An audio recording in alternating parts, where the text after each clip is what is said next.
You know something? It wasn't until a few years ago that I actually really started having a major, understanding of this particular artist. Rick Springfield. And, I saw the VH1 Behind the Music, which you should all see. It gave you a great retrospective on him. And you used to watch him when he was on General Hospital, right? Yes, I did. Yeah, and you were talking about the role he played on that show. I obviously wasn't watching it then because I was one. But played Dr. Noah Drake. Yeah, and didn't he premiere one of his big hits that we'll get to it in a little bit on there? Yes, he sang Jesse's Girl on the show. Well, we got to it now.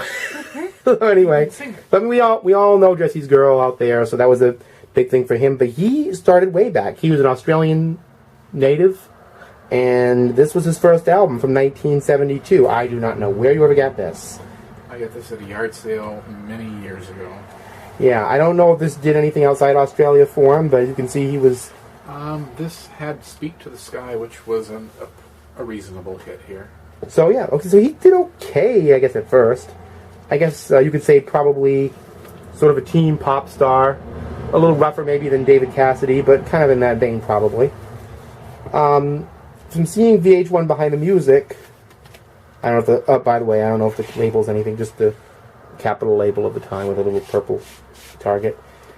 This is a reprint, you were just saying, of an album he had, I believe the second one. Yes. And when he became famous on General Hospital and had his album out, Working Class Dog, they started releasing his old material. And this was one of the ones that I bought that was a re-release. Yeah, and this album, I believe, wasn't this also a soundtrack to a cartoon? Yes, this was a concept album for him.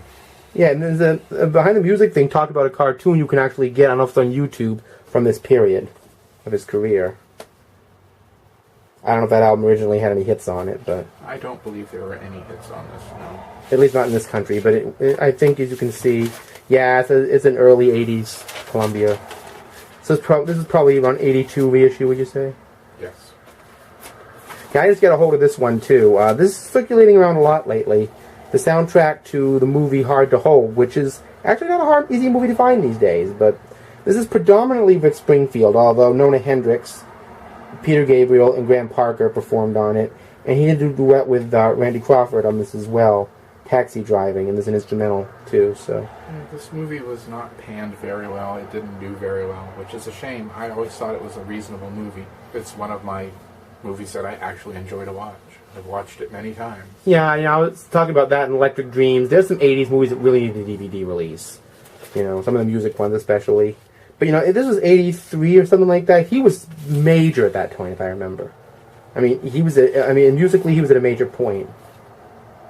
1984. 84, yeah, so he was really big in 84, early 80s. And scenes from the movie and lyrics. Lyric sheet. And another album from his big period, Living in Oz. I don't remember what the hit from this was. But, there was a couple on here. This one didn't do as good as his previous albums, which is a shame. For me, this is one of his better albums. He was going off on a totally different sound. He was going for more of a, I don't know, I heard electronic in this a lot more. Yeah, kind of, I wouldn't know, new wave maybe a little bit more, because he'd been more the rockier side of it. This goes more on the synthy new wave side. This had Human Touch, had Affair of the Heart, Living in Oz, and to me, Human Touch was very keyboard-based. Yeah, because, he'd always been kind of more car-sounding before that, more guitar-y oriented, because that was his main thing. He's holding a guitar there. But this man, actually, if you listen to his stuff, he was an incredible songwriter. And there was another ballad on here called Souls, which is a fantastic song. Yeah, he is like a really work ballads like you wouldn't believe. I mean, you were saying you saw somewhere he's a musician first and an actor kind of second. Yes. So music was always his main thing. Now, this was a comeback, I think from the late 80s, if I remember. Yeah, this was Rock of Life. Later on, but once again, was in a blockbuster. Get Slept On, yeah. But it had a hype sticker, so there was some singles released. Yeah, Rock of Life was his. So on the back, he seems to be floating. Yes. So this is a promotional album. Yes, it was. Famous Dog Productions. I can see he's been using that little logo, which we'll get to in a minute. That dog for a long time. So this is RCA. RCA. You have this on CD, if I remember, too. I do have this on CD. I originally bought it on CD. I just recently got it on vinyl. Is this 88 or something like that? This was from 1988. Okay, so this was later in the 80s. I think he made some albums in the 90s too. Yes, he's done albums in the 90s and he's done albums recently. Yeah, he just recently came back, yeah. You know, he's really, really much harder rock now, but, you know, he's gone through a number of different phases, you know. For me, he's an amazing guy. Yeah, he's adapted, he's come back, and he's been successful, so, you know, what of it? And every year he offers a cruise that people can go on with him and members of, like, a lot of 80s bands. And they go out on a cruise, on a boat, out in the ocean, and they just have a fun time. Yeah, so like I said, he's one of these generous fans, which is a good thing. You know, people always like it when, you know, their artists actually acknowledge they're alive and put special things together for them. And if you watch, like, he's got a couple concert DVDs out from recently that, you know, if you really want to see how he feels towards his fans, watch these.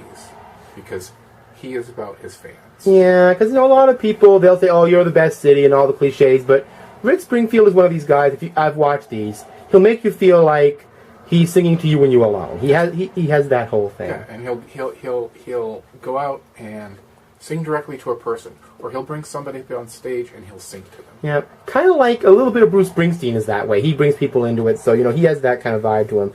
Success Hasn't Spoiled Me Yet. I always loved that title. This was when he was really big at this point. Yes, this was the one after Working Class Dog. Right, and so this was 82. This was a big. And you gave me a repeat of this too. Yes.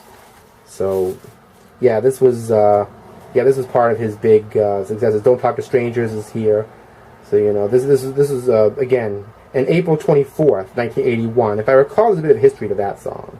That was the song. That was the day that his father died. And I saw him before that live, and you know you could see that there was a lot of genuine emotion there. You know, so. You know, he could touch on things that were very personal. He had that kind of John Lennon side to him too, where he could touch the personal side. Yeah, this is a song about his dad, and he remembers his dad's chair. Yeah, and I mean, I never heard it until I heard it live, but you know, and then I heard it on this, and I'm like, boy, this is not the guy I always thought he was. You know. Tao, this album came out in '85. I guess the hype sticker says the hit "Celebrate Youth" is on here. Yes. I would say this is probably, again, like Living in Oz from his more electronic-y period. Yes, this was more of that type of bass. And I don't think this did that great either. This was when he was kind of declining a little bit. But, you know, I've listened to it, and I like it, so. Yeah, there were a couple on here. Celebrate Youth, Dance This World Away. Interesting video. You want to see an interesting video, look for the video. Dance This World Away. Yeah, so I think, you know, he was kind of trying to be more of, I guess you could say, an artist on these albums, you know, kind of going his own way. But, you know, it pays off at some point. And the other hit that was on here was State of Heart, which is a ballad. And there's a his famous Dog Productions and lyric sheet, and there's a custom label for you. So yeah, I have this on CD as well, and I have this on vinyl as well because you gave me a copy. Mm-hmm. And you have another copy. And you have this with a hype sticker, so this is an album that you've circulated with a lot. Now, this album, if I recall, this was one of those mid-70s records, was reissued later, too. Yes, this was a reissue. Actually, I just saw somebody on one of the Facebook groups actually got the original cover of this. Looks a little bit different. It's not as colorful like. Because this was an 80s kind of looking design. This was a re-release. And this came out in 76 originally. Wait for Night. I don't know if this ever had any hits with it. Yeah, that's definitely not 70s graphics right there. That's an 80s looking thing if I ever saw it. Take a Hand. That was a hit. I do remember that song. So yeah, this came out, I think, was it 82, was it? This was re-released in 82, yeah. So it would have been around the time of the... And there's a poster. Always love those goodies and promo packs. Yeah, and that would be Rick Springfield around 82, from the look of it. Can you go down to the guitar? So he had something called the Sweat for Success tour. I don't know if you can see that. So this is a tour poster, I guess. And Sweat for Success, would that have been like the Success Hasn't Spoiled Me Yet? Yes. And Working Class Dog period? So that was probably a major tour for him. A standard RCA label you can find on a lot of Hall & Oates and stuff like that. And here we have Working Class Dog. This is the album that really took him put him on the map as a major artist because Jesse's Girl was here. And this is him on General Hospital playing Dr. Noah Drake. Yep, and if you notice, the dog is just up like a doctor. So, and there's Rick on the back at that point. Standard RCA label. I don't know if there's a lyric sheet or anything on that, but if I understand it, though, when this album came out, it didn't do much at first. And then when Jesse's Girl took off, all of a sudden, dog with the headphones, this album really went places. Yes. But it was not an instant success. No, it was not. But this made his career, and I think there were some other songs on here that also did pretty well. Love Is All Right Tonight. I've Done Everything for You. And a couple really interesting songs on here, though, that weren't released. Red Hot and Blue Love was the B-side to, I believe, Jesse's Girl. That's one of the better songs that I like on the album.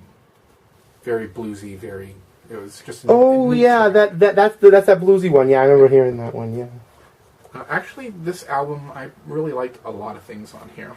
Yeah, because, this was one of his fight or flight kind of albums, It's like, if this didn't work out, I don't know if RC were going to keep him around. They had tried things on him, and they hadn't worked, but this, being on General Hospital and performing Jesse's Girl on the show, it's like, okay, pushed him over the edge, so...